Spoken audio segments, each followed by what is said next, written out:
Alright, seems like I'm live. I'm just recording in case the live video is messed up. And then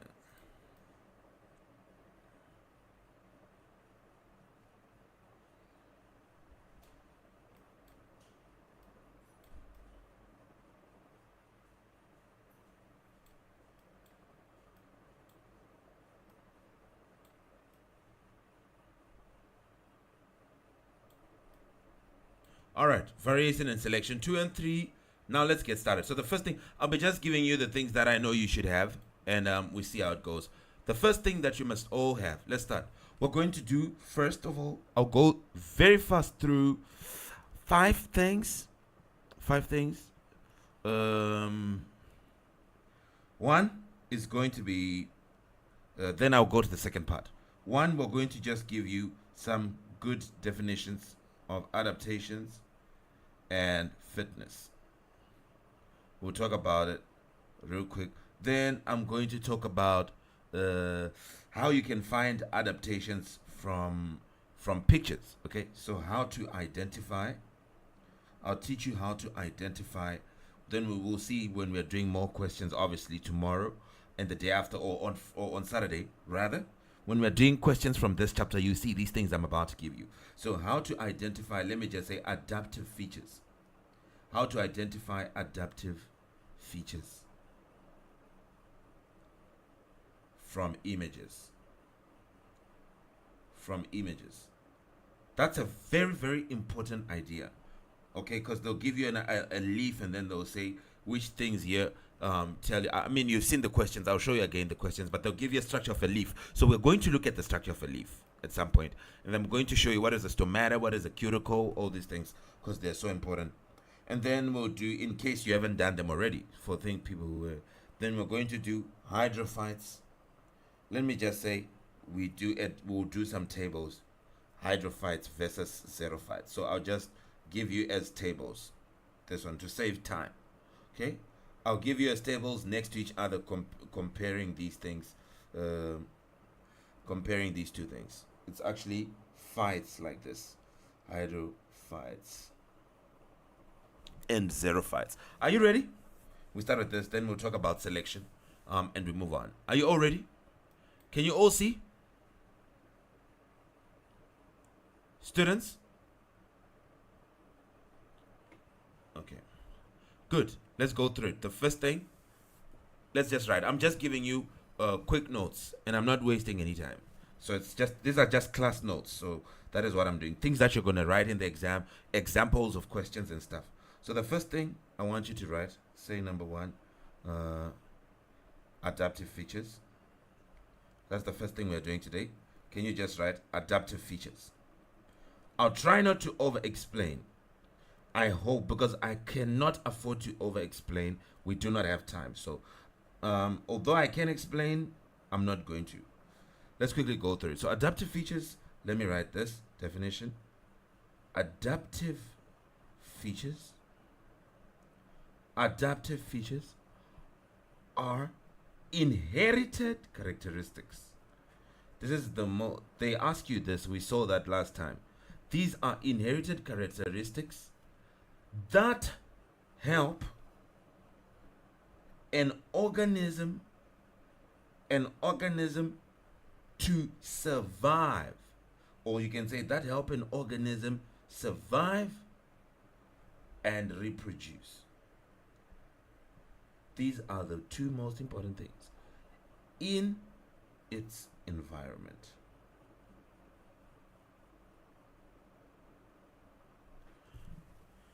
So these are inherited characteristics. These are adaptive features, things that actually improve your chances of survival.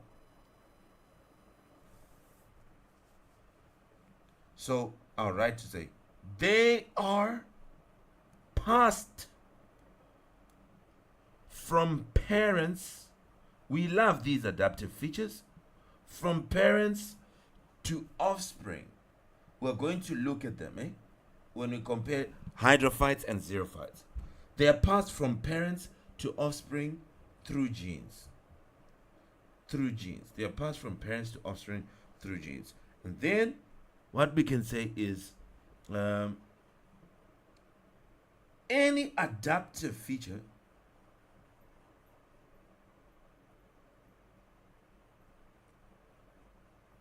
must be linked to the organism's environment.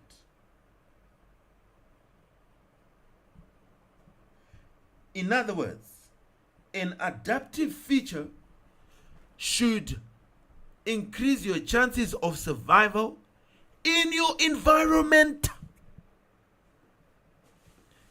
Example, you are an animal that is being targeted by predators. Then your skin can camouflage like a chameleon.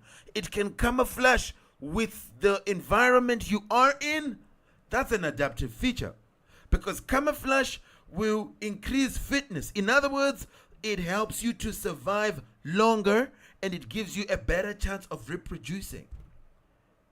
Are we together?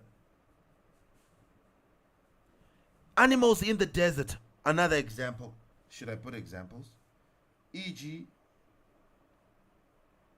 camouflage.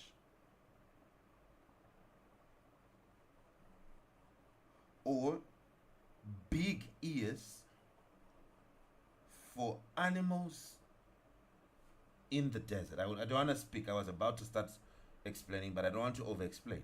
For animals in the desert that help them lose heat. That help them lose heat. Animals in the desert have big ears to help them lose heat. This increases their chances of survival. Okay? Large ears. Right. So, not in cold places. You don't find animals in the Arctic there having such. No. Are we together? Yes. So, an adaptive feature, you don't add it because now you want to improve. You are born with it. You can't say an animal is born with small ears, but then now because it wants to lose heat, it's now in the desert, it starts to grow large ears. No, an adaptive feature is inherited. It's passed from parents to offspring here. From parents to offspring through genes. That's an adaptive. It's inherited. And it increases the chances of survival of an organism. So here, but it must be linked to the environment that an organism is staying in. It must help an organism survive in its environment. So, a feature is useful or adaptive if it increases an organism's chance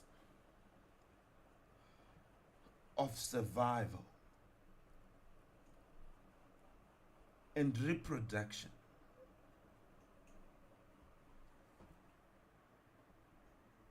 Okay? This increases an organism's fitness.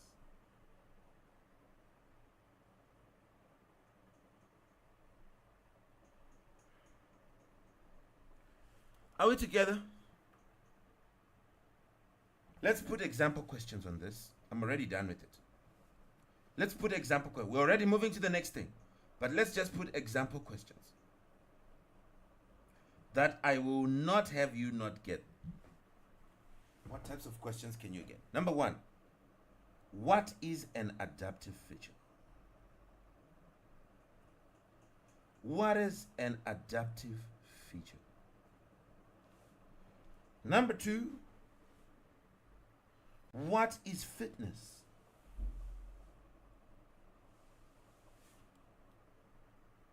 Number three, explain how an adaptive feature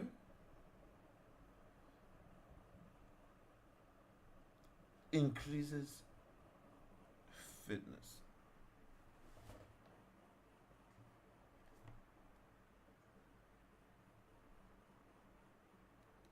There we go. Solutions. We do not struggle with such things. What is an adaptive feature? You just write any inherited characteristic which increases. So an adaptive feature, they are key things. So when you're remembering, you don't try to cram as a full thing. You cram important words. So you write it your own way, but they're important words that we always want to see. Number one, we want to see inherited. Number two, we want to see that it helps an organism to survive and to reproduce. So you are going to write an adaptive feature. Let me reduce the thickness of the pen. It's kind of disturbing me a little bit. Okay, an adaptive feature is an inherited characteristic. Even if you say an inherited feature, it's still fine. Okay, it's an inherited characteristic that helps an organism to survive and reproduce. So it is inherited. It helps an organism to survive and reproduce in its environment. So an adaptive feature should be helping an organism to, we said it should be linked in some way to the environment, okay? It helps an organism to do all this in its environment. Number two, that's when we call it an adaptive feature. What is number two saying? What is fitness? Okay, so let me put question mark. This one is the one with the full stop. Okay, what is fitness? Let's write quickly. Fitness just is the ability to survive and reproduce. Is the ability of an organism to survive and reproduce in its environment. This is fitness. The ability of an organism to survive and reproduce in its environment. The better you can survive and reproduce, the fitter you are. Explain how an adaptive feature increases fitness. Well, an adaptive feature helps an organism to survive in its environment. So basically, it's increasing fitness because fitness is the ability to do that. An adaptive feature is a feature that is inherited and helps. So the fact that it helps the organism to do that, that means the organism can do that better. It's being helped by a feature that it has that is giving it an advantage over others. So you just try to say an adaptive feature helps fitness, of course, by an adaptive feature helps an organism to survive in its environment. And that is what we call fitness. So if it helps some organism to do that, it helps with fitness. It increases fitness. An adaptive feature helps an organism to survive in its environment. This increases its chance of reproduction as well.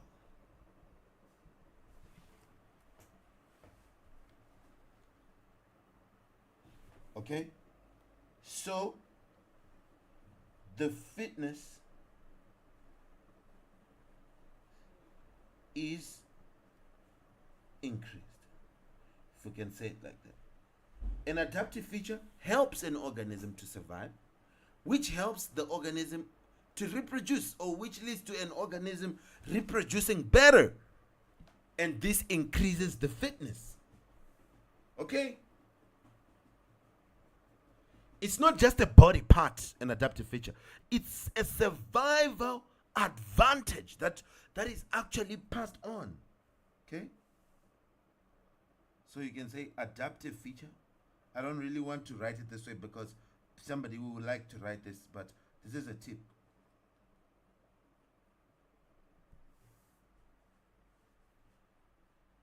Not just a body part. Okay? It is a survival advantage.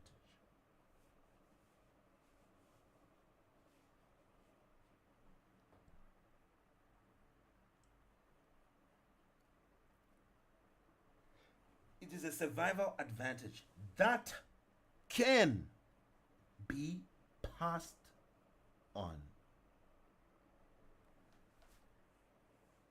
It is a survival advantage that can be passed on. Okay, students? You'll be done with this part. Are we together?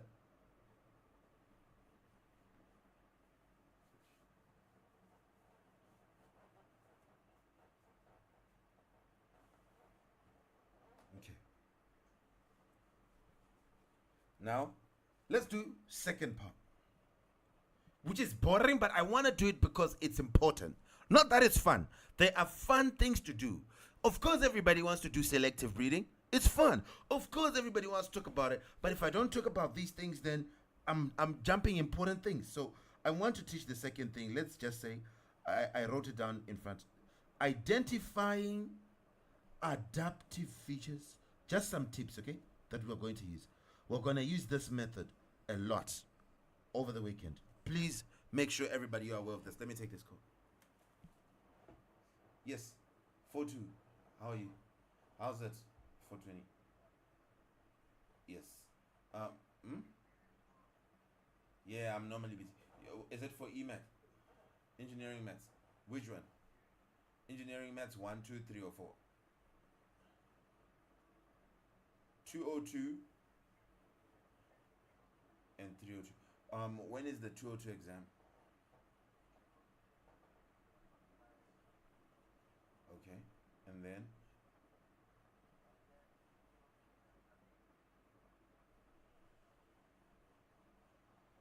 next week. Both of them are next week. Okay, you reach out to me over the weekend. Tomorrow I'll be a little bit busy. All right. Cheers.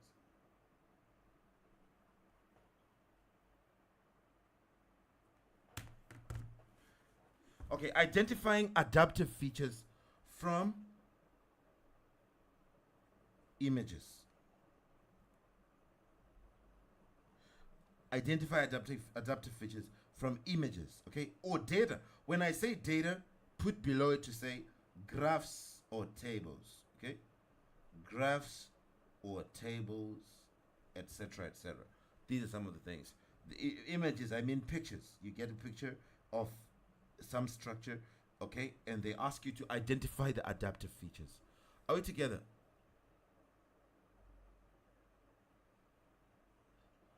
Hey. Okay.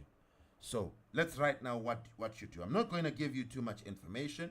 I'll explain it deeper when we are doing questions, but I just want to give you notes. I don't want to over explain because it will cost us, okay? I don't want to over explain. So just write with me to say adaptive features, because this is where the questions come. Okay, everything has a part. For adaptive features, you need to know where the questions come, and then we'll talk about xerophytes and hydrophytes. Then now we'll start to do questions. So this section is easy. It's easy. Don't make it hard. Come on. Adaptive features can be identified. We can see things that help, things that give an organism an advantage. We can see them, class. We can, trust me, can be identified from images. Adaptive features can be identified from images, descriptions, or data. You can find adaptive features from images, right? Right. To explain an adaptation, let me give you steps. To explain an adaptation or adaptive feature, let's see, Adaptation. Adaptation. Here are the steps. Number one, you are going to identify the feature on the organism. You look on the organism, you see the feature that gives an advantage, okay? That helps in survival.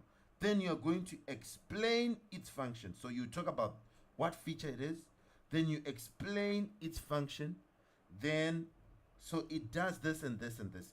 Then now you should tell us, how does that link to survival? Okay? So the last thing it will be now, the link to survival in the environment. Tell us, how does that help in that thing surviving in the environment? Are we together? Here's an example of how you would do that. Here's an example. Are you all writing with me? You write the fennec fox. I'm just giving an example. Eh? You see it even on your other notes. The fennec fox has large ears. It has large ears. Okay? Thank you. Now you have told us what it has. Now tell us what is the function of those large ears, which increase heat loss. Okay?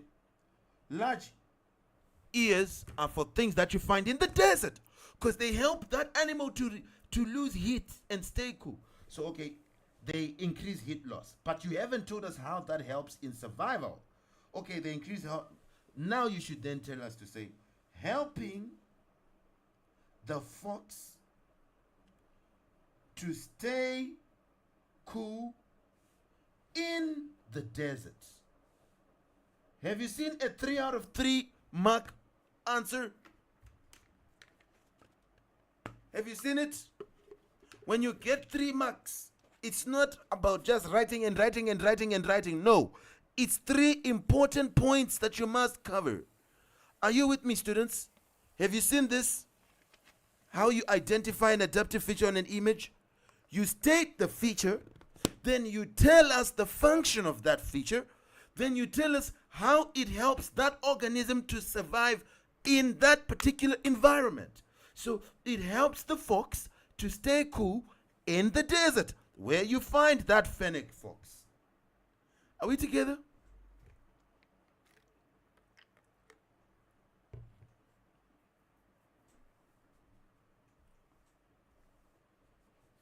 Okay.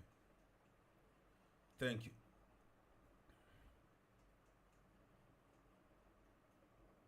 So remember, NB, an adaptation on a diagram, from a diagram, an adaptation on a diagram. When you are telling us about an adaptation which you are seeing on a diagram, is never just the feature. You don't just tell us that foxes have large ears. So what? It's never just a feature. But it is feature plus the job it does plus the survival link. How does it help in survival? Survival link in the environment.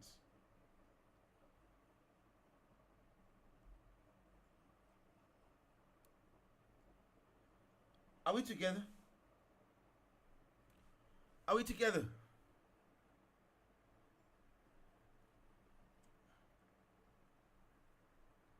Okay. Now I'm going to talk about hydrophytes and xerophytes. I'm tempted to explain the larger way, but we'll spend a lot of time talking about things that are very simple, so I'm not going to do that. What I'm going to do, I'm going to compare hydrophytes and xerophytes using tables. Everybody, are we together? To help. I'll talk about all the adaptations that they have, and I'll summarize them for you. But yes, let's just go and now So I want you to say hydrophytes, hydro, which means water, phytes, plants, and xerophytes.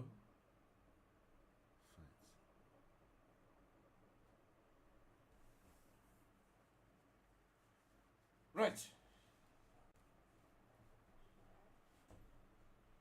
So hydro is obviously water, right? Phyte is plants. Are we together, everybody? So hydrophytes are obviously water plants. They are plants that live in water. And then xerophytes, of course, they live in very dry conditions. So zero is like to say dry. Then phytes is plants. Now, let's put the table now. This side we write hydrophytes.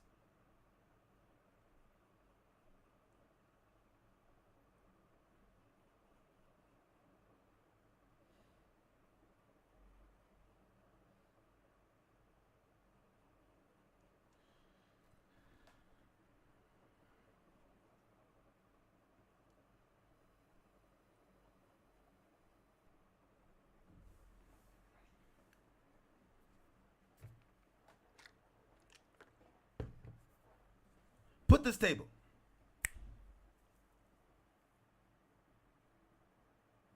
Don't make it long, okay? I want to make two tables. So let's start with the shorter one. Then I'll make a different one. Right? What is a hydrophyte? I want you to say hydrophytes. These are plants adapted.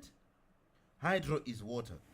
So plants adapted to living or to live in water. Let's say in very wet conditions. In very wet conditions. Plants that are adapted to live in very wet conditions are hydrophytes. Are we together?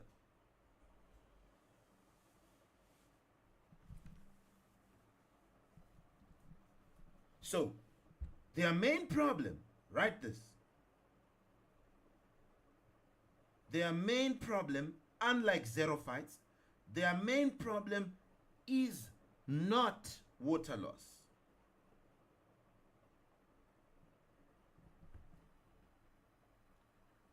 Their main problem is not water loss. They already have plenty of water. Are we together? So you won't find them having adaptations that reduce water loss, like xerophytes. Everything is about water loss, not here. Hydrophytes. So their adaptations have to do with their environment. They are adapted to living in wet conditions. That's their place. Adaptations that they have help with the environment you find them. They help with floating.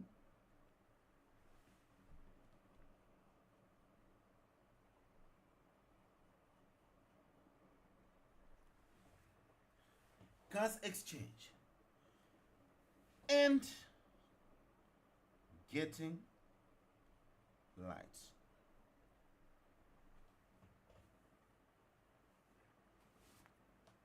So the adaptations will be to deal with the, this is gas, not gas exchange. And getting light. Light getting to them. Those are the things that hydrophytes are worried about. Their adaptations help them to do gaseous exchange better, help them to float, and help them to get light. Are we together?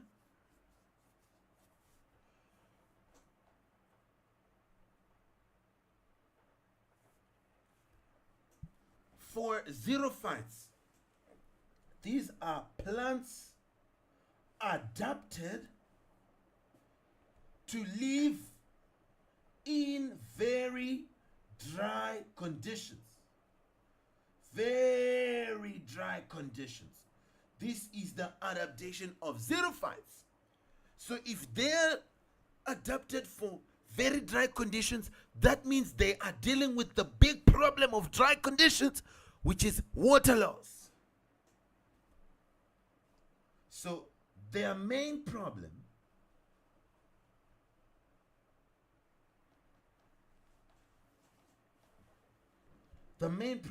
is water loss.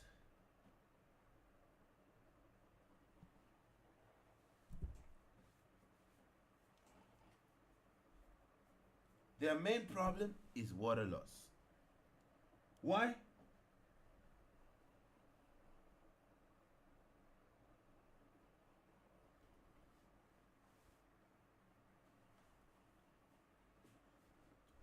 Water is difficult to replace.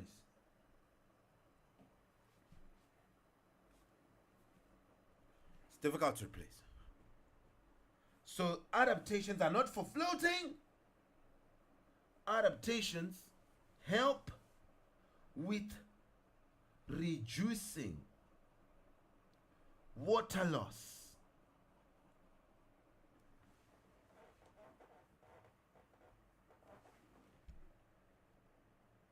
Absorbing water.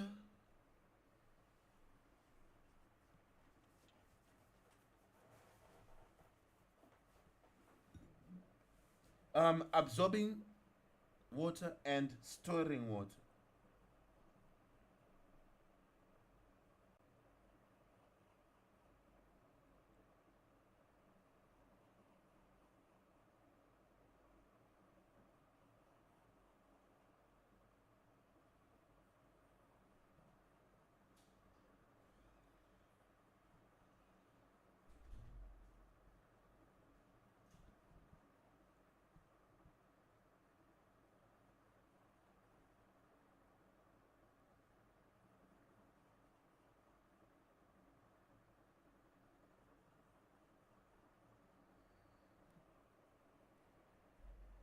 Are we together? Did you write this? Say storing water.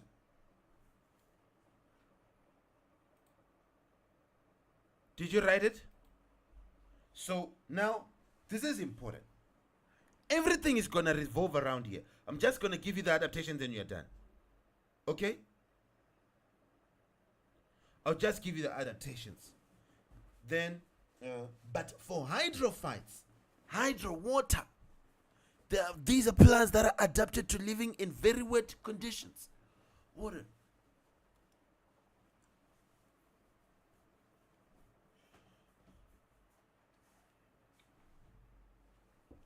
Then here, for plants adapted to living in very dry conditions. Anyway, let's get to now the next part. Are you ready?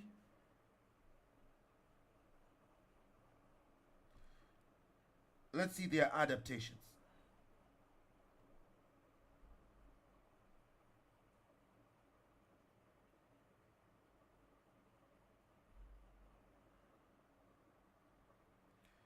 Right to here.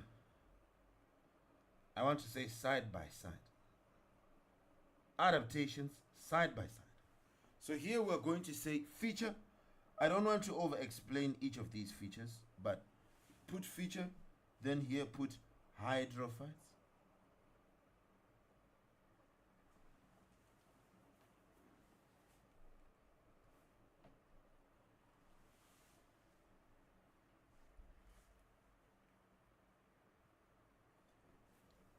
So here, write this last one.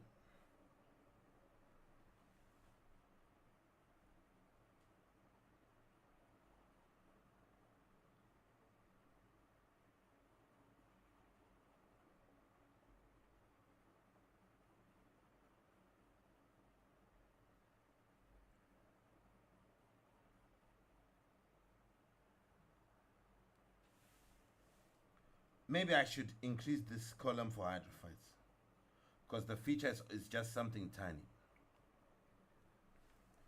Are you ready for the 7 features?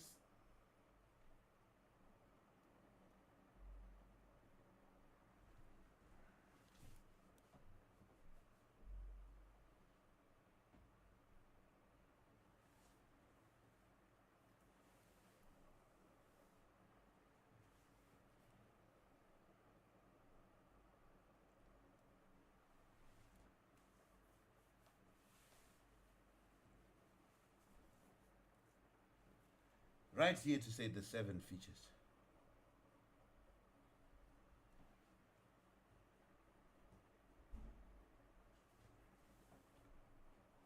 Let's start with feature number 1, cuticle. What does a hydrophyte have to help it in survival?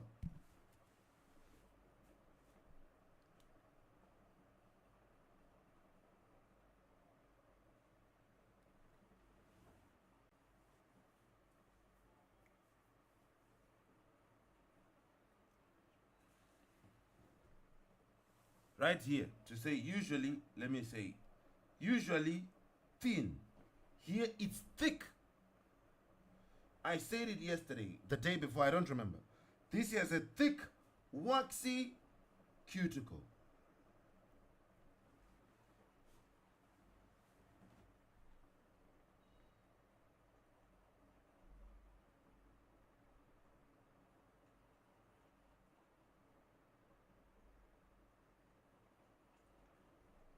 Here to reduce evaporation.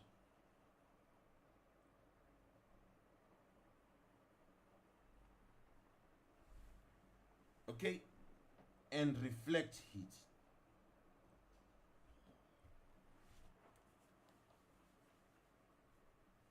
Are we together?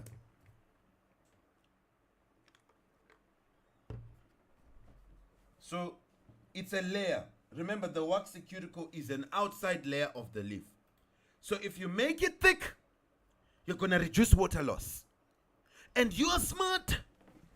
You know that that's the number one thing we want for xerophytes. So most of the thing we want for xerophytes will be to reduce water loss. For hydrophytes, we don't want that. We just want it to float. We want it to be able to float. So when you have a thick waxy cuticle, which means the outside layer of the leaf, it's thick to reduce evaporation. Here, it's usually thin.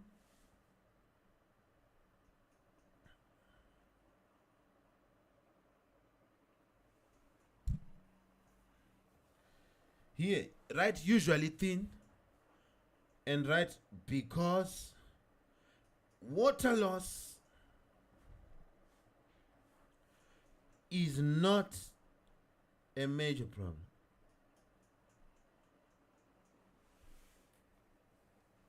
Here, say it's not a major.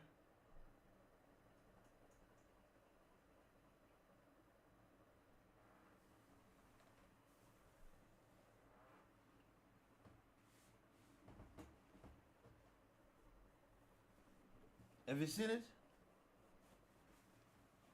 It's not a major problem. Can you see this, students? Let's put the second one. Stomata. That's why I wanted to show you the leaf, so that you know it. We'll do it before we do the questions in the next lesson.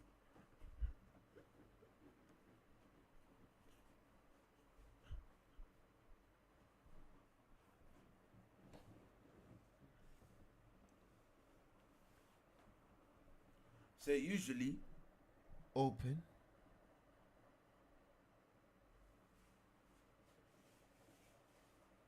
Usually open. And mainly on the upper surface.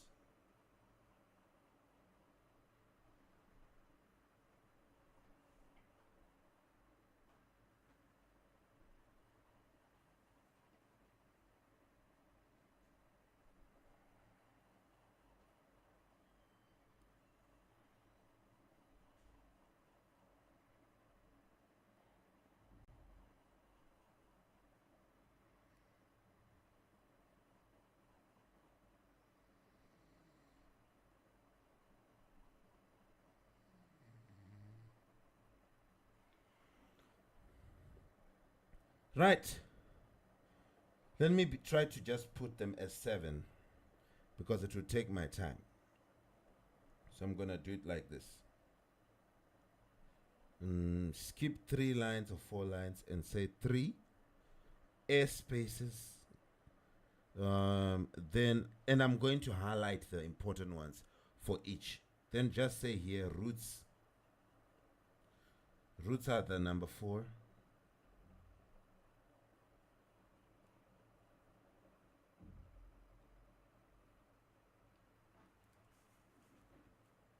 Here, put 2 more. 5 leaves. Then put the root hairs. So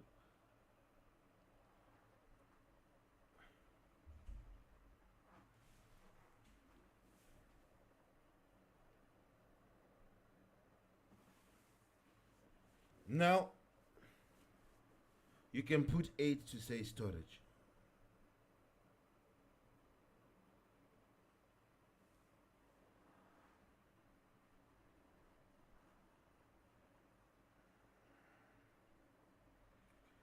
Put, please, with me.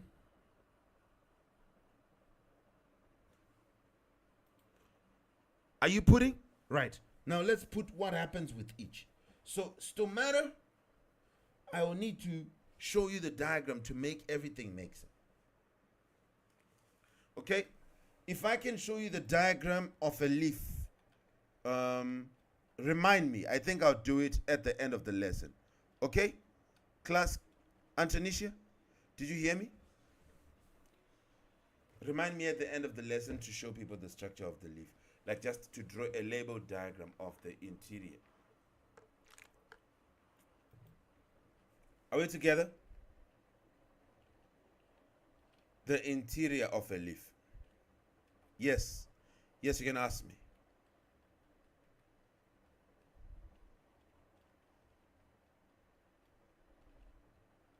At the end of the biology lesson. At the end of the biology lesson, okay? Good. So, when we say the stomata, let me just say this. It's like the leaf has structures, okay, guys? Class, listen. Just watch this 2 minutes. Let me just say you have things like this that are joining. I'm not going to draw them nicely there. These things have a nicer shape.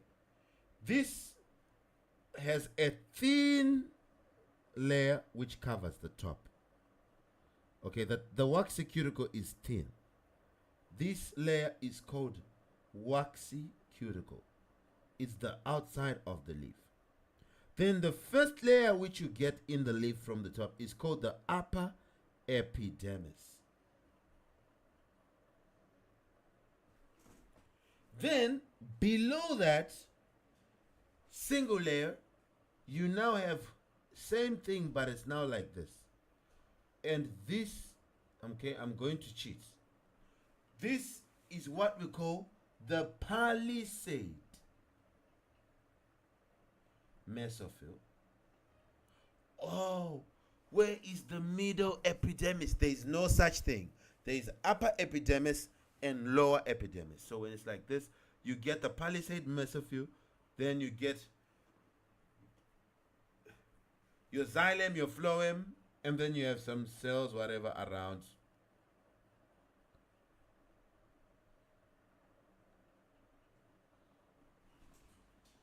Then now, what happens below it is you start to get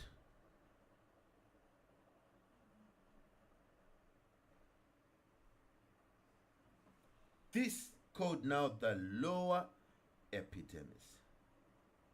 But at the lower of epidermis, there is an opening. So it moves like this, then there is an opening.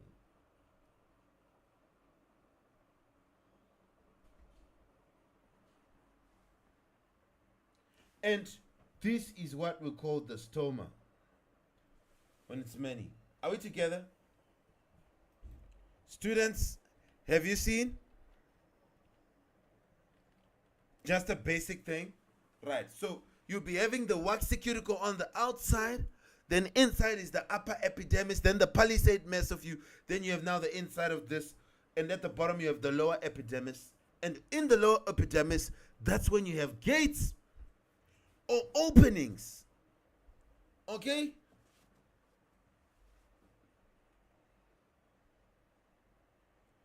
Are we together?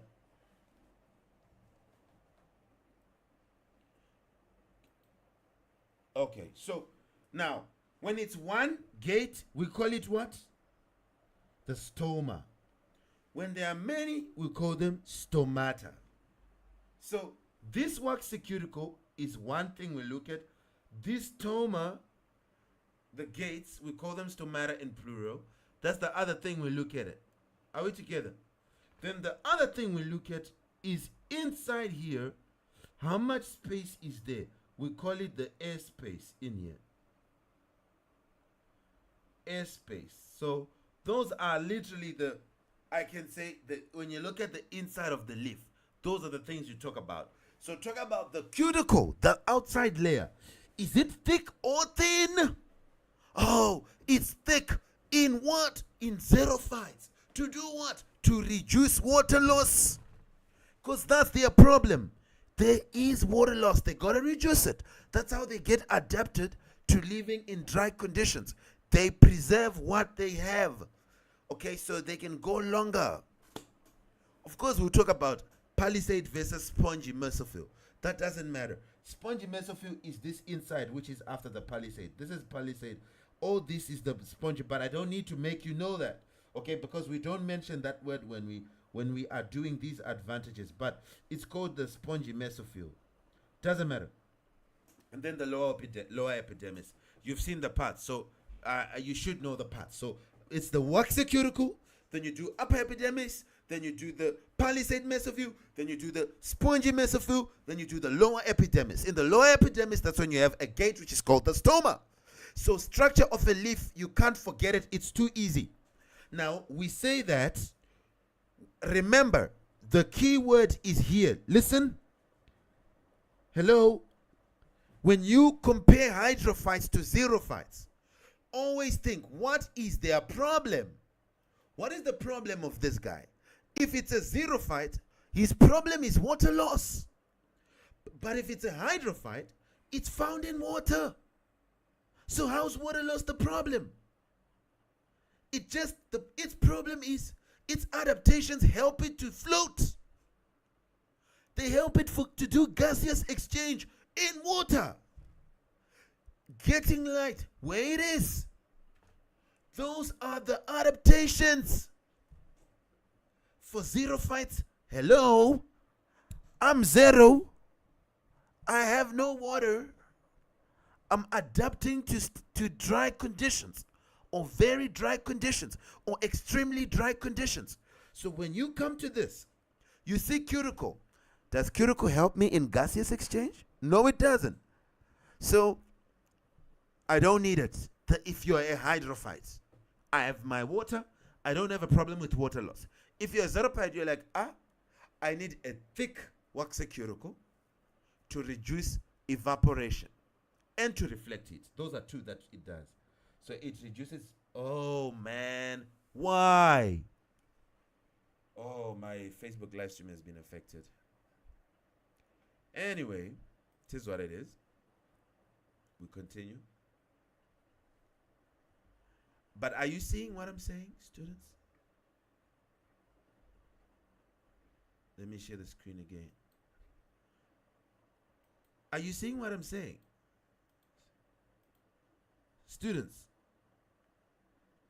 Okay. Now let's go to the next thing. So airspace is found in the spongy mesophyll. That's where you find the airspace.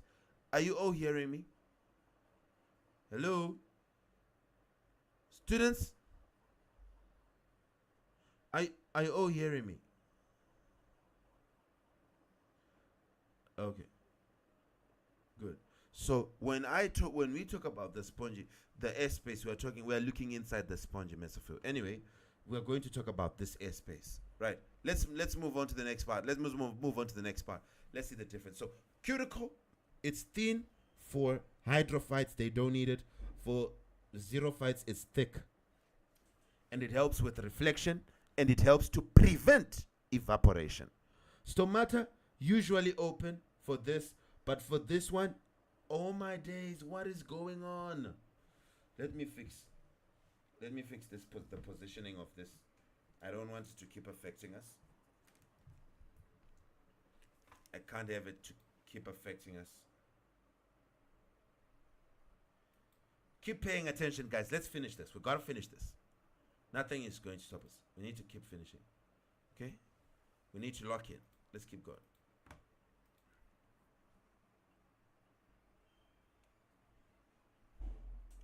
All right. So please don't forget the structure of a leaf. Let me erase it. You've seen it.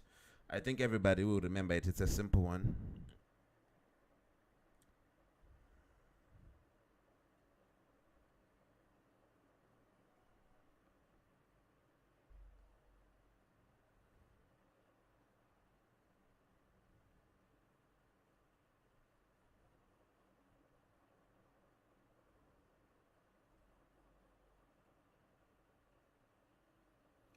That's the inside of the leaf, okay? What we have been looking is what you see inside a leaf. So we have zoomed into a leaf to see that. Are we together?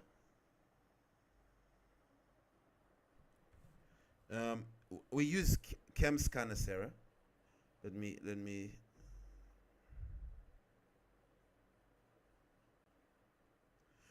Okay, so now let's continue. So stomata is always open if we're looking at your, it's usually open when you're looking at your hydrophytes. Why? This is for gaseous exchange. So it's usually open. The gates are usually open and mainly on the upper surface. So gases exchange with air. Remember the adaptation of a hydrophyte. Its problems are gaseous exchange and floating, and it needs the stomata, or if it's one gate, it's the stoma. We call them stomata. Just say it needs the stomata to be always open, usually open. Okay? Now, not these ones. Stomata, no. Don't tell me about opening the stomata if I'm a xerophyte. What are you talking about? No. So, right to say, may be sunken, actually, deep inside, okay, and closed. Okay, may be sunken or closed in dry conditions. Don't open that stomata, okay, or even protected inside road leaves to reduce water loss. So come on, surely you can talk about that. To say if it's the stomata, it's open for hydrophytes to promote gaseous exchange with the air. And then for the xerophytes, it is closed in dry conditions to reduce water loss. Fine? Then air spaces in the spongy mesophyll. For here, there will be large air spaces. Things are spaced out nicely. Large air spaces, okay? To help the plant to float. Large air spaces in spongy mesophyll, to those who don't know. Large air spaces in spongy mesophyll. In spongy mesophyll. To help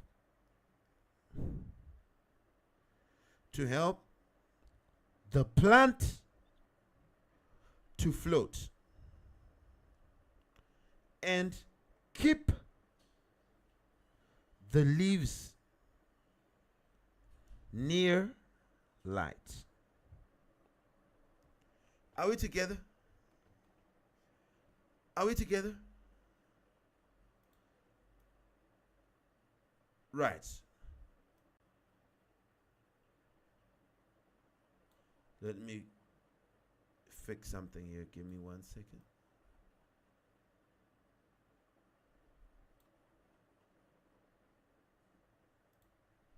We keep going. So, large air spaces, these are for floating. That's all it cares about if it's a hydrophyte. Those are its problems. In here, it's not even important. for us to talk about air spaces in the in xerophytes. So it's not the main adaptation. You know, xerophytes, they only want to talk about things that that prevent water loss. Don't come to me and say I want more airspace in the spongy mesophyll. How does that help me to save my water? That doesn't help me. In no way. So it's not the main adaptation. Xerophytes focus more on saving water.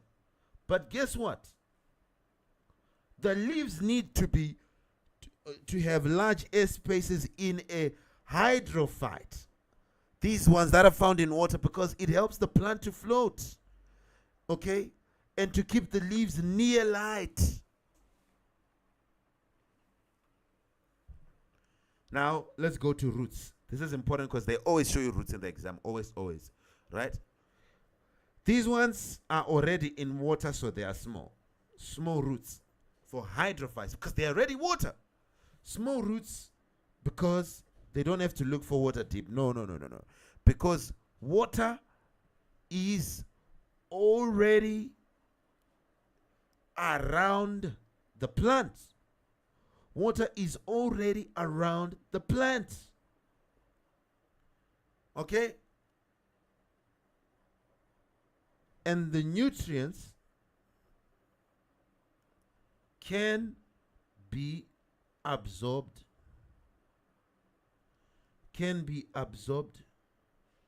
Through tissues. We'll talk more about this. But water is already around the plant, so it doesn't need deep roots. It needs very small roots. If it's a hydrophyte. For a xerophyte, deep roots. Deep roots that reach underground water. Deep roots that reach underground water, or shallow roots that spread out. So the roots can be large going down, or they can spread far away. They can be shallow, but they'll be spreading out. Okay? To quickly absorb the rainwater when it falls before it gets deep. So they will have the roots should be large in some way, either going down or going sideways. They should spread out like that. But for hydrophytes, the roots should be very, very small. They shouldn't even spread out because it's already surrounded by water. So if you see roots that spread out, they are for xerophytes. If you see roots that are deep, they are for xerophytes to get underground water. If they spread out, it's to quickly absorb rainwater. So, or shallow roots to quickly absorb rainwater.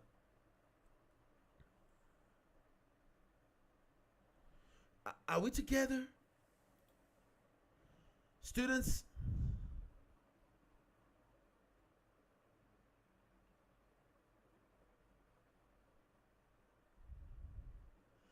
Thank you. Let's keep going. We're not stopping. We don't have time. We can't stop. Okay, I'm checking if I'm live nicely here. Okay. Now, what's left?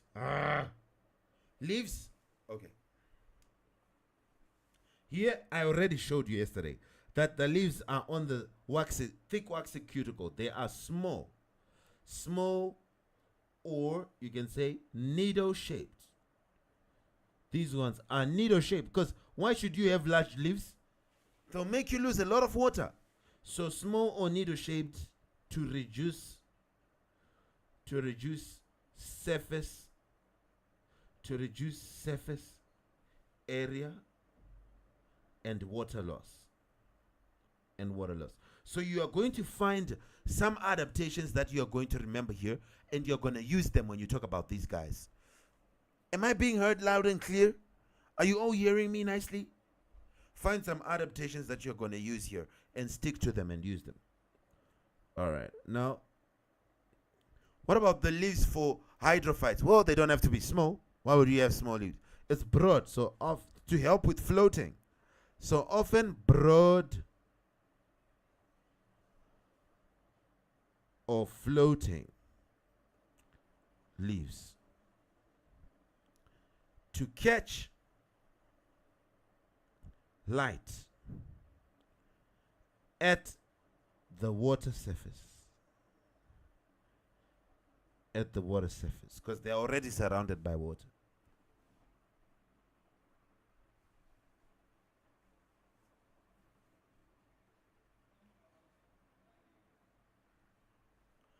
All right.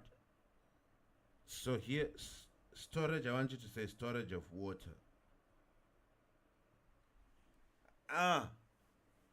The hairs, what should you say about the hairs? Here, not needed. Not needed for water conservation. You know that the hairs help you to, they cover you, they trap air. When you're feeling cold, what happens? What happens when you're feeling cold? We talked about it when you talked about how your body adjusts. When it's something related to thermoregulation, when we talked about vasodilation and vasoconstriction. Although we talked about hair being erected as something else. When your hair is erected, it does that when you are feeling cold, because it will trap warm air around the skin. So this is the same thing. The leaf hairs are there to trap air and reduce water loss. It reduces, like that type evaporative cooling, it reduces loss of water by transpiration or whatever. So I want you to say it does have leaf hairs. Leaf hairs trap moist air. Trap moist air, reducing transpiration. Water loss from the leaves. Okay, it reduces that transpiration. Water loss from the leaves. Then storage of water? No, not important. Not important. Why? Water is available. So you just try to remember any one of these points depending on the answer, the question you are asked. Everybody, are we together?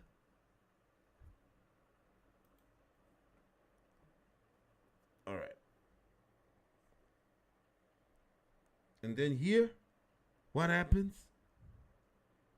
Thick stems or leaves store water. Store water for dry periods. The stems store water for dry periods. Okay?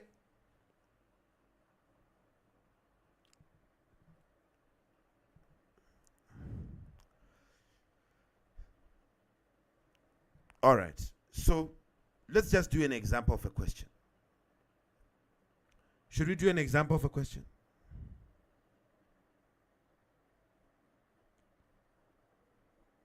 Example questions on this.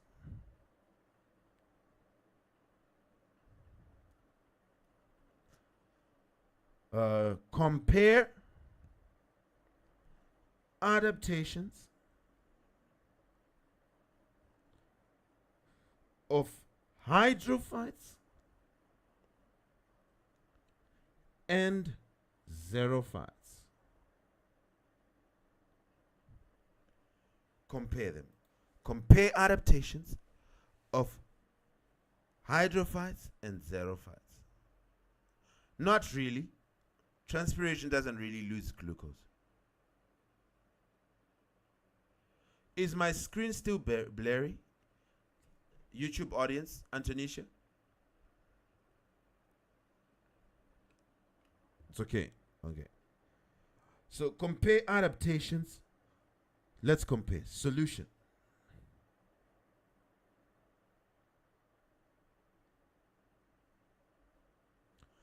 Let's compare. You just write about them. What do they have? What are they adapted to? So you write outright. Hydrophytes. Hydrophytes. They say to compare adaptations of hydrophytes and xerophytes. Hydrophytes are adapted to wet conditions. Hydro means water. So these are water plants. Obviously, come on. Hydrophytes are adapted to wet conditions, while xerophytes are adapted to dry conditions. Adapted to dry conditions. Now tell us some things that you know. Hydrophytes, what do they have on hydrophytes? Hydrophytes are in water. All they think about is what? Floating. That's how you remember. Their adaptations help, number one, To get sunlight. number two, for floating. Number three, what is the third one? Hello? What is the third one? Gaseous exchange. That's the third one. Okay?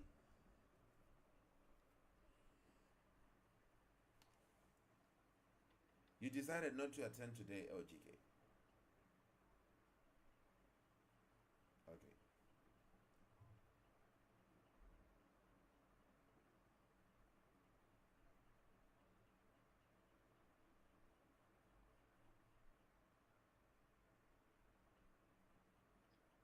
Okay. No problem. No problem. Pay attention, my friends. This is the last thing before you do selection. This is the last. We're just doing this question, and now you can talk about selection. Natural selection versus artificial selection and those things. So this is very important, right? All right. So let's finish this question and we see. Hydrophytes, we know that they want to float, they want to breathe, okay? Like gaseous exchange. That's all they care about. So talk about those things. You remember, what do they have? Now, hydrophytes often have large air spaces for floating, small roots, and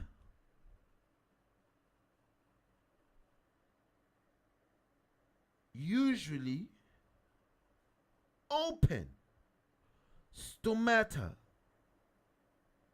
on the upper surface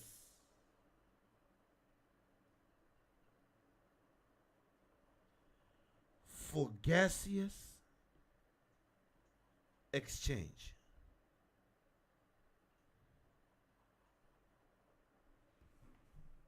Well done for writing this.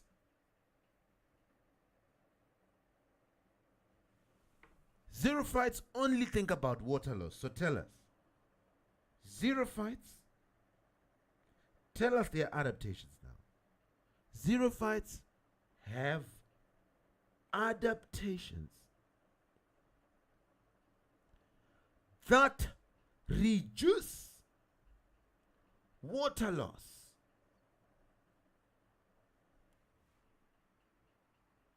such as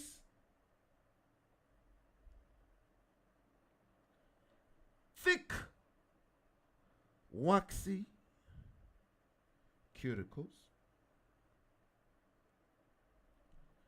sunken stomata. Don't want any of our gates open there. Okay, which is road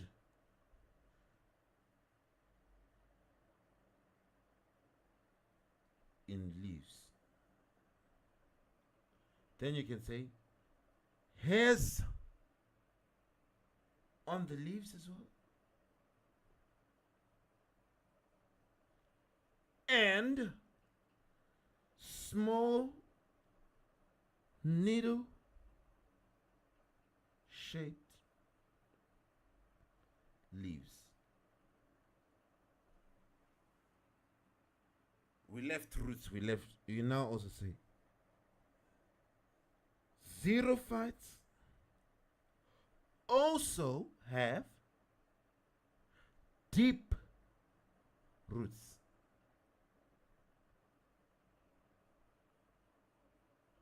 Or shallow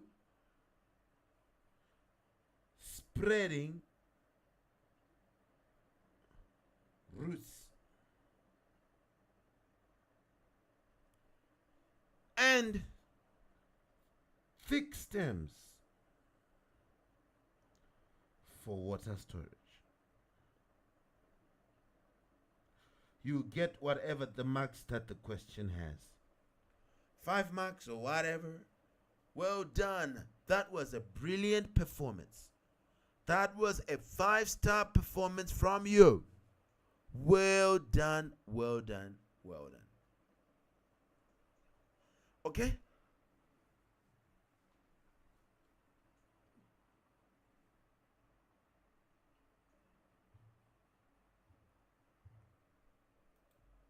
The last part of the table. Yes, I've scrolled up for you to see the last part of the table.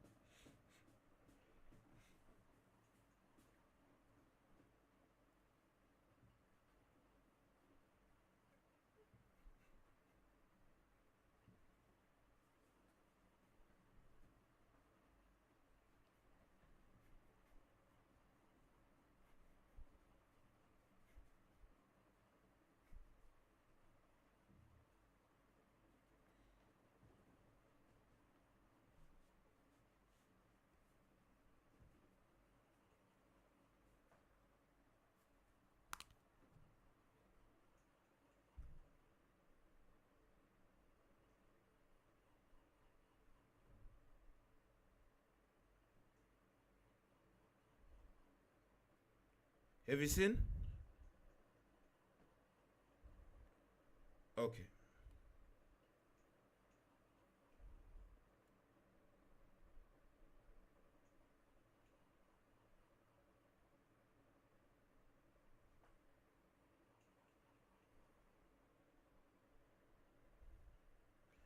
Right. Well done, everybody. Now we're going to the last part. We have done a lot of hard work. We've done a lot of hard work. Can I start now? Selection.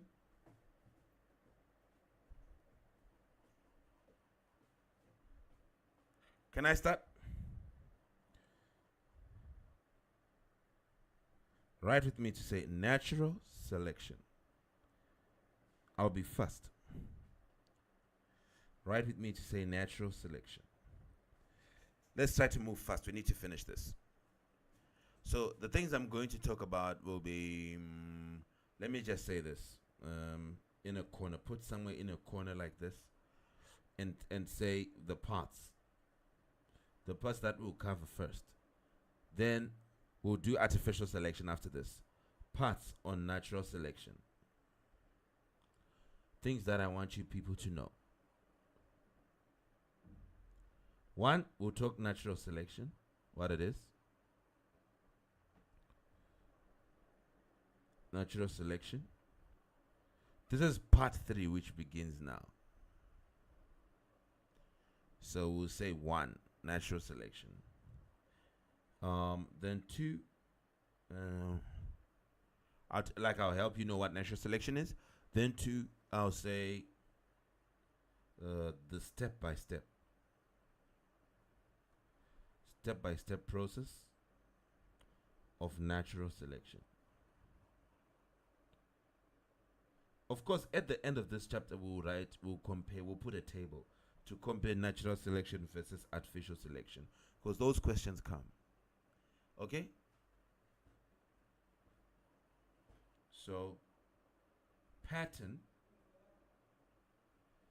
for natural selection. We'll see the pattern for natural selection that you must follow, and then we'll talk adaptation by natural selection. Adaptation that comes from natural selection, so an adaptation by natural selection. Then we'll talk evolution. We'll talk about evolution and antibiotic resistance.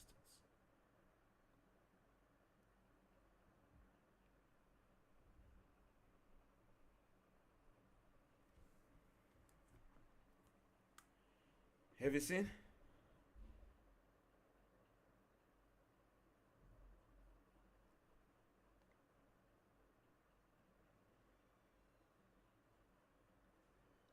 Are you ready?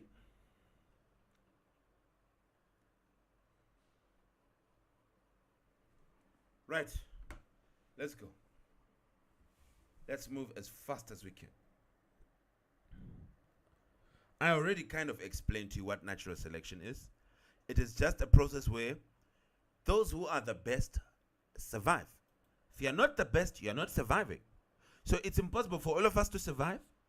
The best will survive. That's natural selection. So natural selection, let me write. I don't want to explain. Let me write now to say, let's go. Natural selection is the process where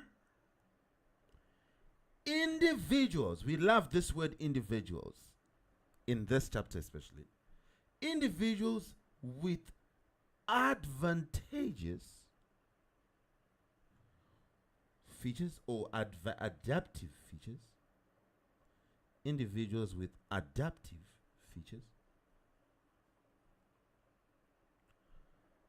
are more likely to survive and reproduce.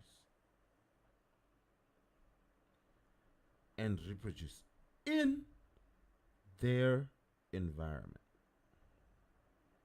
Do you understand? Natural selection, yes. Individuals that are best suited for an environment are more likely to survive. Okay? So, that's what natural selection is. Write this. These individuals with the best genes, these individuals pass on these alleles that they have. Pass on the alleles for their useful characteristics because they have survived, right? So they have survived. So what happens? They will pass on this allele that they have for useful characteristics to the next population, to the next generation, to their offspring. Are we together? So they pass on the alleles for the useful characteristics to their offspring. That is why we say adaptive features are inherited because they move. These good features move because they have made your parents survive. So now, because they were able to survive because they had these characteristics, they will give them onto you. You were born by parents with adaptive features. We are thinking about it like that, right? The guys with adaptive features survived. So the children, we expect the next generation to have more adaptive features. These adaptive features should be more common now, because guess what? The survivors from the last period that were able to reproduce were those that had adaptive features. Those that didn't have them did not survive.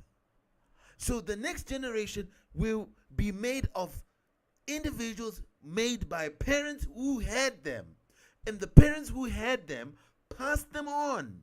So we need to find these characteristics to be more common in the next generations. So that is what you now write to say over many generations,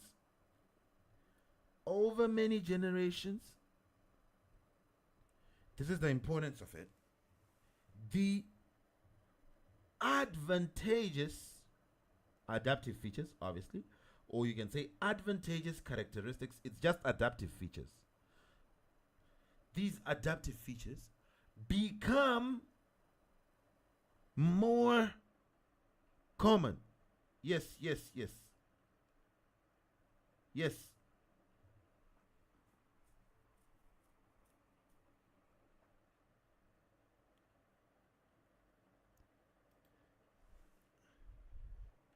Okay, we are talking about the evolution of adaptive features. Okay? The evolution of adaptive features. Let's say that there are, should I give you an example? Let's create an example. Let's create an example of things that survive better. The winners. In anything, Bradley, natural selection works like this. Natural selection. Okay, we have two plants in the desert. We have plants with deep roots and we have plants with short roots. Which ones will survive better in the desert? The ones with the deep roots. So what happens to the ones that have small roots? They die. Do they reproduce when they are dead? No, they don't. So that means when you come in to find the next generation of plants, do you expect to find the plants still having small roots?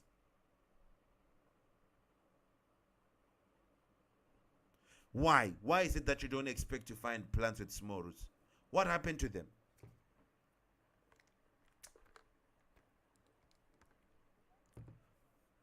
Yes, they did not survive, so they could not reproduce. Do you understand?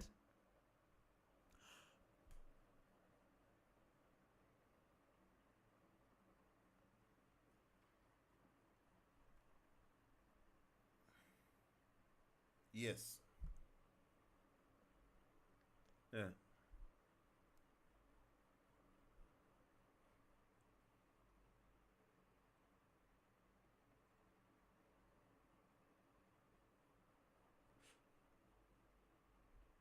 Okay, yes. Let's put a cringe example. Sorry to use this example. It's for you to understand. Let's say you have people and you have some people who are naturally strong. They can eat leaves and fruits and what. Then you have city boys and girls, people who are used to eating meat and all this. You throw them in a jungle. Okay? You come back after 50 years. What do you expect to find? Which generation? The generation of Bushmen or city boys?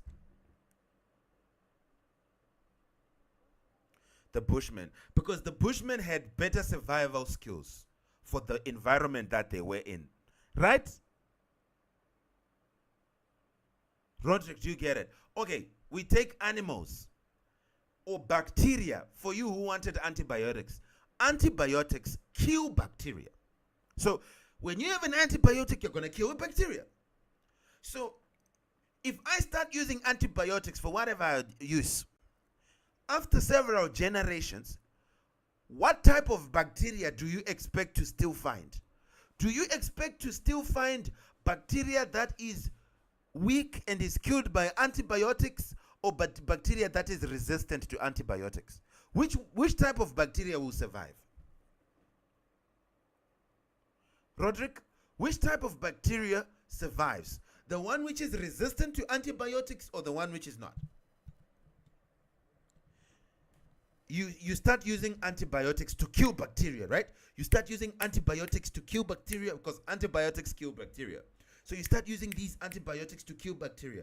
Now, after several generations, what type of bacteria do you expect to find?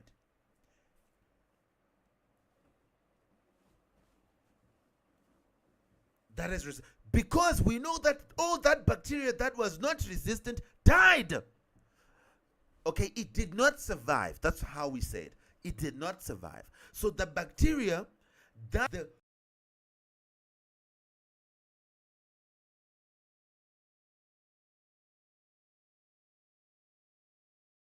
reproduces. So basically we are saying the individuals that have adaptive features are more likely to survive and reproduce. So because they are the ones that survive and reproduce over many generations, the characteristics become more common, because we are simply saying when you come to the next generation, you expect almost everyone to have been born by parents that had the features. So you expect them to also have the features, because the parents that didn't have the adaptive features did not survive and did not reproduce. Do you understand? So the stronger survive. And because the stronger survive, they can reproduce and they give birth to strong children. So when you come into the next generation, you don't expect to find weak children, because the weak children would have been brought on by weak parents. But weak parents did not survive. You understand? So they did not survive and they did not reproduce. So we don't think about them.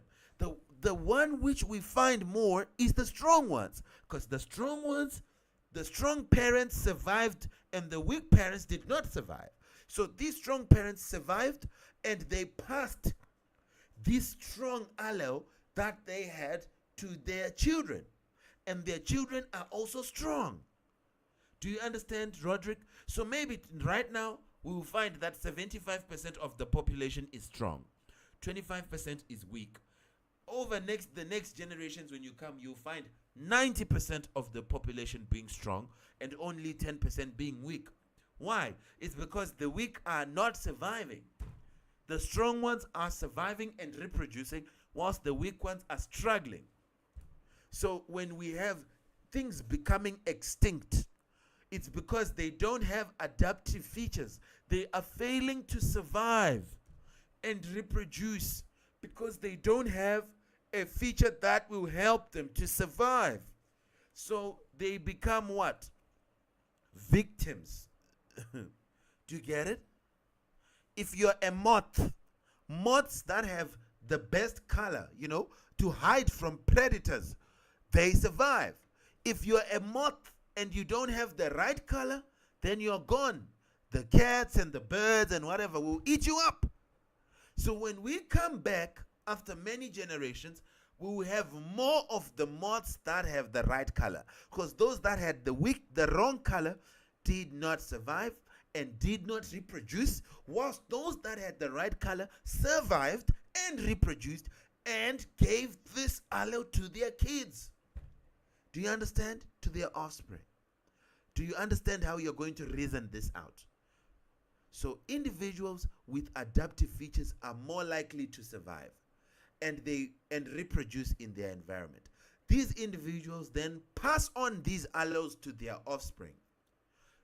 And this means over many generations, the adaptive feature will become more common. In other words, we are just saying we'll find more of the kids that were born by the strong parents, because there will be not much offspring from the parents that didn't have, or individuals that did not have adaptive features. All right. You understood 50-50. You get it better when you write. You will get it better over and over again. You can go back and watch this part until it makes sense. All right. Well done. Now let's write. So over many generations, the advantageous characteristics become more common in the population. You should write this. It becomes more common in the population. In other words, the children that are now being born are only those ones that have this feature. So it's becoming more common. Almost everyone now has it, because the children that were born were born with it. So this is natural selection. That's what happens. It leads to a good type of organism surviving. So you're going to have better. The things that will be surviving, you'll find you have more that will be having this great characteristic. So you'll be like, yes. Natural selection, write this. Natural selection depends on variation within a species. It depends on what are the individuals that are there. What type of alleles do they have? All right. So what is natural selection? It's just saying. Natural selection is to say nature favors those that are built better to survive. The nature is not fair. It's not going to come to a weak one and say you will survive just as good as the strong one. No. Nature favors or prefers those who have better characteristics. Those are the ones that survive. They cannot all survive. The better ones survive and reproduce. Are we together? Are we together? Example questions. Is nature fair? Tell your mind right now. Nature is not fair. Who does it favor? Those with adaptive features. Moths that have the right color. Plants that have deep roots. You can use any. Bacteria that is resistant to antibiotics. Animals that have camouflage, that can fit in with the environment. These ones will hide and they'll avoid being hunted or eaten. Because remember, human beings are also predators. The reason why deer can survive, do you know deer? Is because deer can hide so well that you can pass it and not see it. It has camouflage. It can fit in with the bush. You only see it when it stands up. Oh my days, deer is here. How did I not see it? Even buffalo can hide a lot of these things. They survive better because they have camouflage. Okay? If you bring some white animal, of course you see it. How does it hide? It can't hide. And guess what? It will die. That's nature for you. Natural selection there is favoritism. Those that are better suited for that environment survive, period. You understand? So, let's write here now. Question number 1. What is natural selection? It's a process, Individuals with the best characteristics are more likely to survive. That's just how it is. That's natural selection. I'm going ahead of myself. Question number 1, what is natural selection? Question number 2. Roderick, are we together?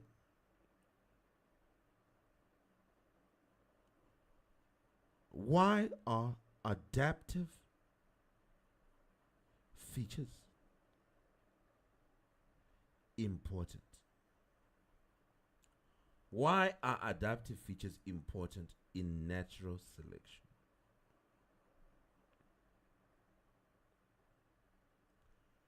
Why are adaptive features important in natural selection? Right with me. Let's go. Why are adaptive features important in natural selection? Let's give solutions.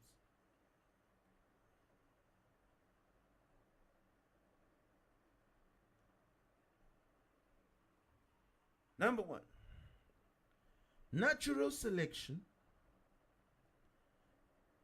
is a process. That's right. Natural selection is a process. Or say is the process where or in which individuals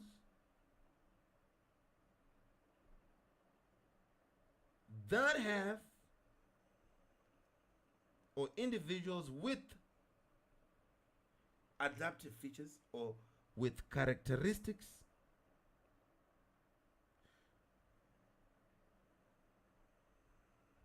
or let's just say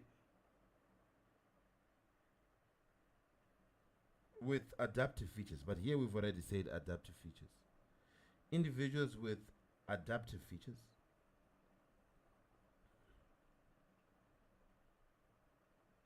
or in brackets you can say characteristics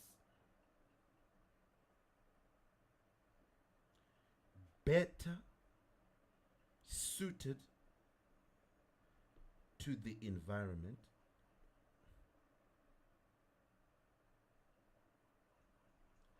have a higher or are more likely, say are more likely, individuals that are better suited, that have characteristics that fit in with the environment, are more likely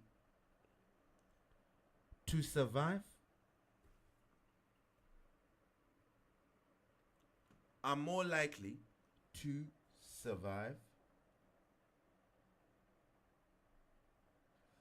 What is going on now? Come on, iPad. Let's keep going. Oh my days. What is going on? I don't know why it's angry. Ish.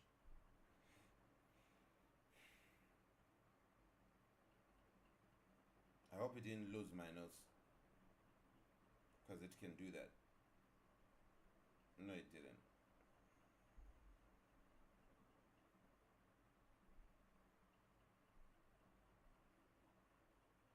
Well, it did in a way lose my notes, but it didn't lose too many. That's better. At least it just lost the part of the questions. Yes, fittest of the survivor. Well done, Munu. You got the concept. The fittest get to survive. Well done. That's natural selection. The fittest organisms have the highest chance of survival. That's natural selection. It's a process in which organisms that are fittest are more likely to survive. That's natural selection. Well done, Munu from YouTube. Well done. That's natural selection. This happens. Those who know about the wilderness, you know that if there is a small buffalo or a sick buffalo, it's not surviving. Trust me. Lions will butcher the weakest. They will not waste their time going for a big, healthy buffalo. They don't have that time. They go for the weak. So that's natural selection. That's nature for you. It favors those who have the best characteristics. The weak ones are not going to survive. So, natural selection. Then the other question I had asked is, why are adaptive, that's the other question, why are adaptive features important in natural selection?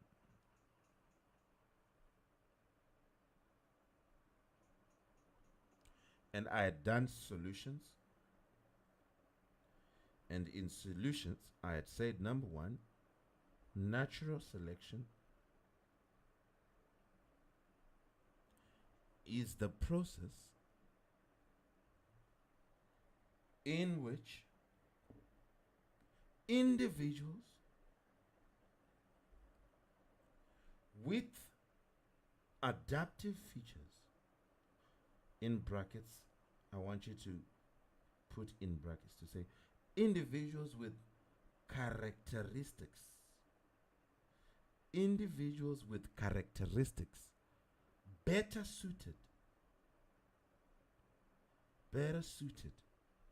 to the environment. To the environment.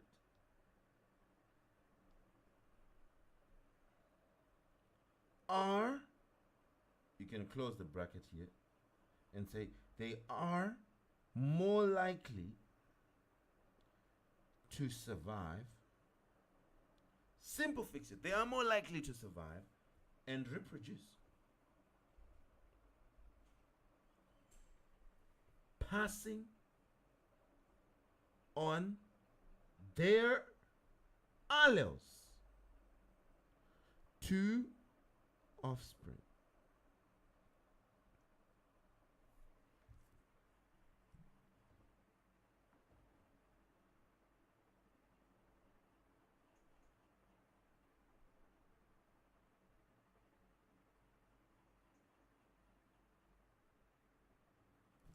Are we together?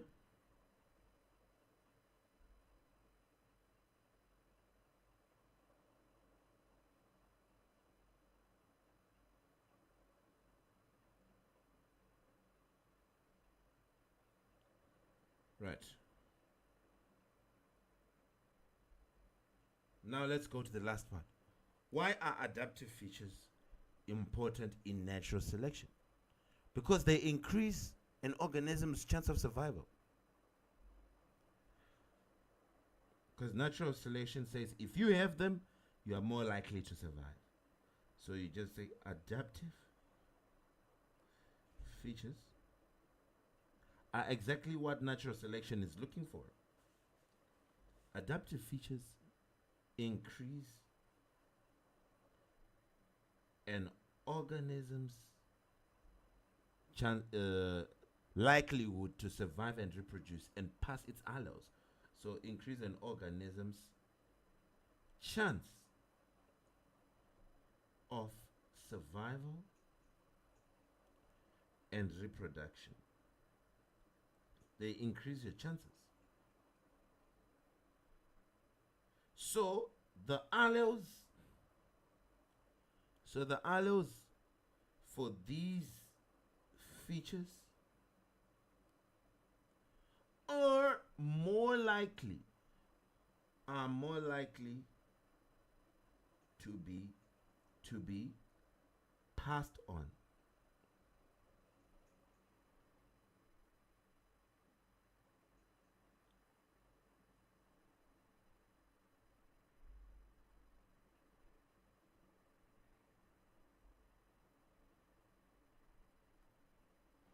Are we together?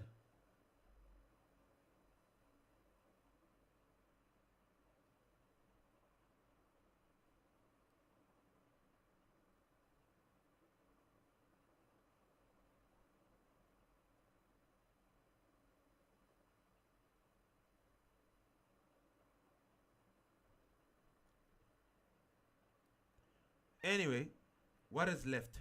Let's keep going. I think I'll just do one more thing. And then I'll do artificial selection tomorrow. We are done with the chapter, don't worry. Right. Let me just give you this.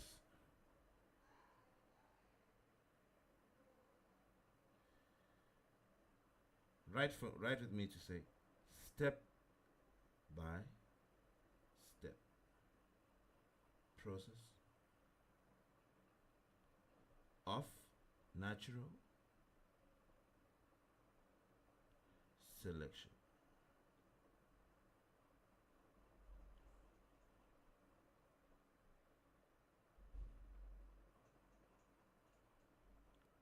Okay? And write with me to say natural selection occurs in about 6 steps. Number 1, individuals.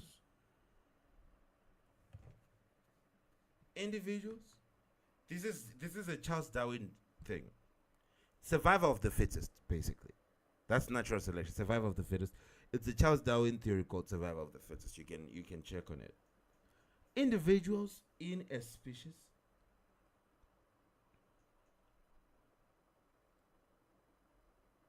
show variation. So we're saying people are different. Individuals in a species are different. We don't have them being the same. So they show variation. Why? Because they have different genes. So caused by differences in genes. So this is how survival of the fittest happens.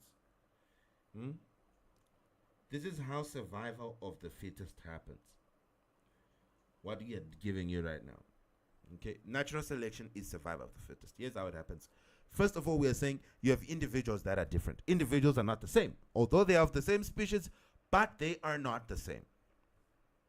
Now, what happens is organisms now produce more offspring than the environment can support. That is what we said last time, and we say today again. We said it is impossible for all organisms to survive. So natural selection is coming because not everything can survive. It's impossible for everything to survive. So organisms produce more offspring than the environment can support. Are we together? So now some have to survive and some not. So what happens? Competition now comes in.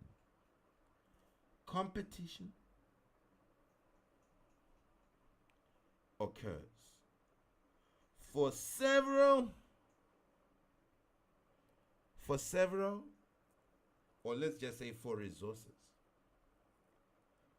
For resources such as food, water, and space. There is now competition for resources. Do you know about it? It's we did it. I don't know. Was it 2 months ago? When was it?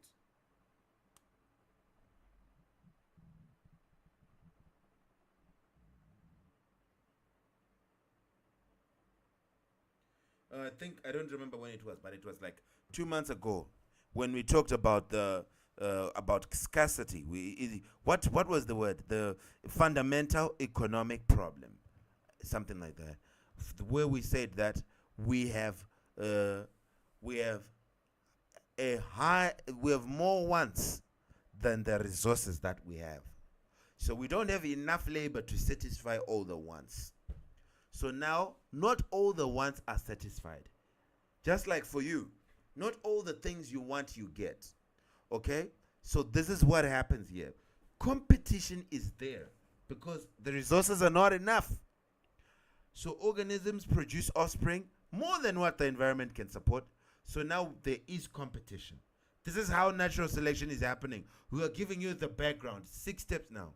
So what happens now? Environment or nature starts to select survivors because we have more than what the environment can support. So now you say individuals with advantageous characteristics or adaptive features, individuals with advantageous characteristics or adaptive features are more likely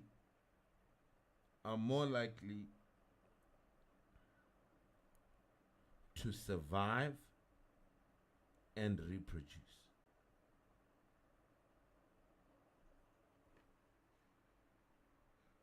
Then you can go to 5. These individuals that have survived with advantageous characteristics pass on their alleles to offspring. Pass on their alleles to offspring. Then number 6. Over generations,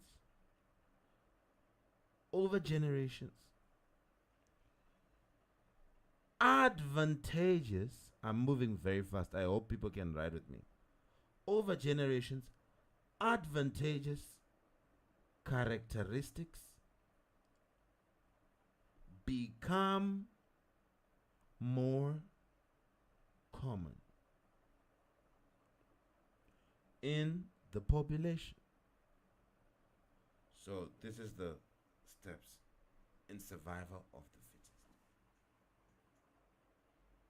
Are we together?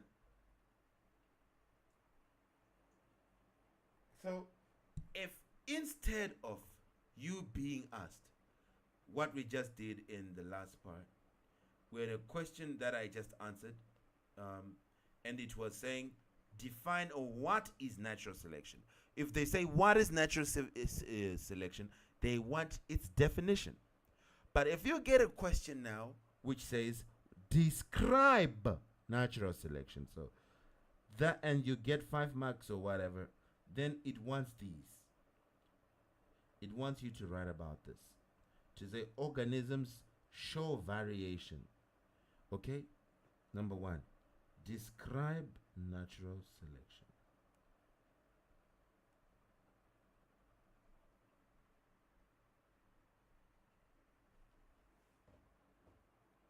Okay? This idea that you're telling us, what is it? Where you are saying the nature will be filtering out the weak. Describe natural selection. Now, to describe it, you need to put all those steps. You say, individuals, we love the word individuals. Individuals in a species show variation. That's the opening line. Okay, that's true. More offspring, they start to all produce offspring. More offspring are produced. More offspring are produced than can survive.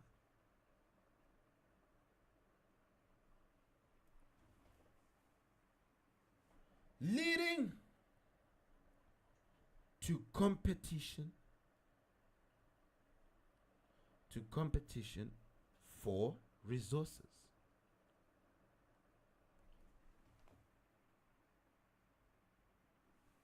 There is which means individuals with characteristics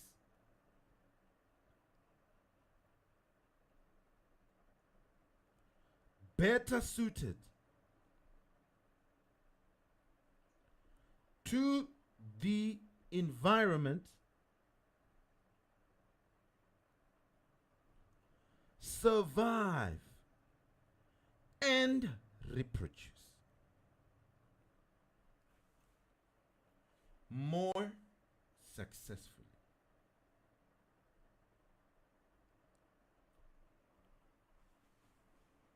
Then you say, oh, so individuals with the characteristics that are better suited for that particular environment will survive, yes, and produce offspring much better, yes.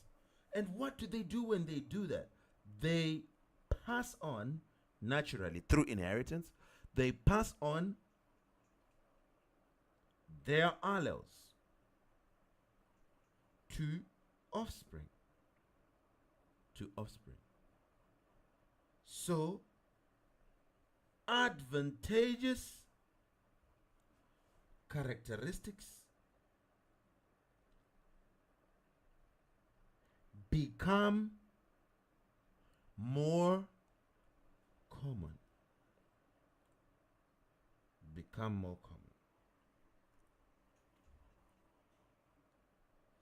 In the population.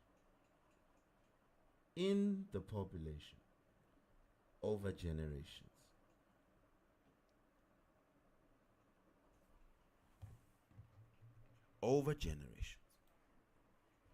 Did you understand?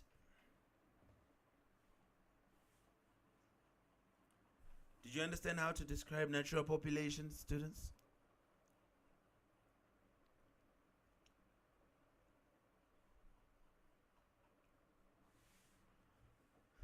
I'm going to teach you, I'm going to give you an example last time and show you how all examples follow this whole thing. Okay? But you already know what it is. It's survival of the fittest. Variation is there in all populations.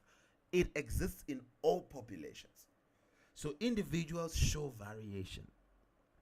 Of course, individuals throw this out of your mind right now, to think human beings are the same. Because we are literally studying the topic that says we are varied. So any species you want, we don't care. Whether it's lions, whether it's cats, whether it's moths, whether it's birds, whatever. We don't care whether it's crocodiles. Trust me, friends, the best are surviving in the river. Crocodiles with a certain type of foot, maybe, which swims better. I don't know. Crocodiles with a certain type of, but there is variation. Not all crocodiles are the same. But guess what? Those with the best characteristics for water and hunting fish survive. Exactly. So if you look at the crocodiles today versus those that were there several years ago, the ones that are there today are better. Maybe they are better swimmers. They are better whatever. They are better. It's because of natural selection. The weak ones did not reproduce as good as the ones that had characteristics that are better suited for the environment in which they are found. So individuals in a species show variation. Crocodiles show variation, whatever it is. And they produce offspring more than the environment can support. And this leads to competition for resources. The individuals with the best characteristics survive and reproduce more successfully.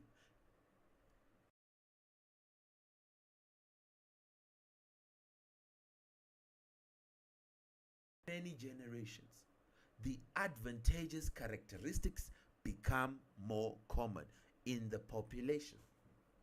And you get all your marks. Come on. You can do this. I know you can do it. Students, you are not letting me down. One more, okay?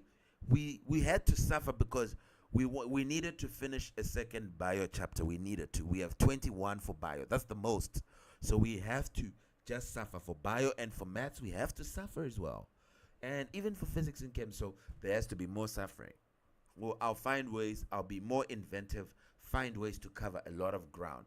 We will literally have to make sure we really use the weekend and do a lot of ideas.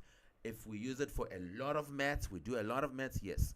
But point number one, students, point number one, listen. You are obedient. I trust you guys. Listen, students, listen. Here is what to study. You want to know what to study? I'm showing you what to study, okay? Please, here is what to study. If you want to pass the exam, here is how to study. Do this. Do this for me. Here's how you study maths. Go and do assignment number 3 up to assignment number 6 using the videos. Okay, up to assignment number 7. Start from assignment number 7.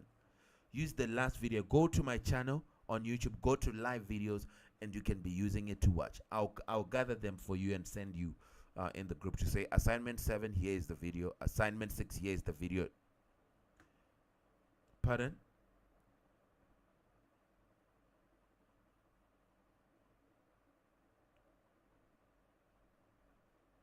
Oh yeah, yeah. But you finished study at 9, right? Ooh. All right. So when you finish study, you try to quickly join quiz. You used to do it last term. You try to quickly join at 9, and we'll see how much you can attend. Okay, Roderick? And you should always, when you can, watch it back. Pardon? Well done. Okay. Okay. So what you do, just make sure you watch the video again and you do the assignment. As long as, to me, when I see you do the assignment, then I know you have watched the video. You understand? So whatever I teach you, I give you an assignment from past papers. Well, we're only going to get worse. We're only going to get worse. So this is not even pressure. We're going to get worse. We have to finish this chapter for bio. We have to do the last things for organic chem that we need to do. We do all the questions for organic chem from 2018 to whatever. We have to do as many things. Don't say, oh, these are a lot of questions. They are not a lot of questions. You need to be seated the whole day going for it. Thank you so much. I'm proud of all of you guys. There's only one thing which my class needs to fix. This turned in number is not good enough, guys. Anyway, let me mark before you go, before you are dismissed. Mark attendance. Do not give up, students. I have not taught you to give up. I've taught you to be warriors and soldiers. Okay? I don't care about anything. As long as you're studying, I know you'll be fine. So keep going. You guys are doing fantastic. Masvita, make sure any assignment that's missing you submit it, okay? Tadisa, you used to be very good. What happened, Tadisa? You used to be very quick, you know. You used to submit the assignments very fast. What happened? Everybody? Okay. Okay, I'm sharing the notes just now for you. No problem. Let me share the notes. Thank you so much for attending. I'll give you the link to submit the notes you wrote from class, then I'll use them to grade. Remember, if you want... yes, Antonisha?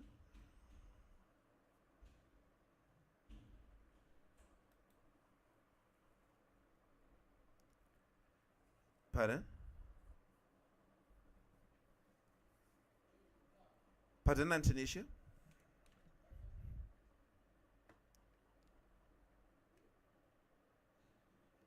Oh, the leaf. I ended up drawing it. Have you forgotten? The waxy cuticle at the top, then the upper epidermis, then you go to palisade mesophyll, then you go to spongy mesophyll, then you go to lower Do you remember? Yeah, that's the structure. I'll put it again for you tomorrow. I'll bring a better diagram to make you see the structure of the leaf. It's important. Okay, I'll do it. You remind me. Everybody, let's keep working hard. We meet tomorrow, same time. I want you to submit the notes. I want you to make sure all your maths is submitted. And the physics assignment that I made for you today, okay? I'll show you the questions. You guys just do it. You see it posted just now. Do it, submit it, and make sure. And send me a picture of your face only for the profile or whatever. For your profile on the website here, reports. Goodbye. We meet tomorrow. If you have not sent me the subjects you are doing, please send them right away. Yes?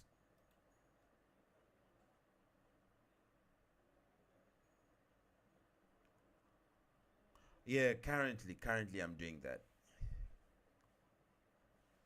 Just for the moment, okay? Just for the present moment. You find them on YouTube. Pardon? Okay, yes. Okay, let me share the notes into the group right away. Somebody asked, hello, what do you teach on YouTube? Hey, Junction 77, I teach maths and sciences, especially. Goodbye, guys.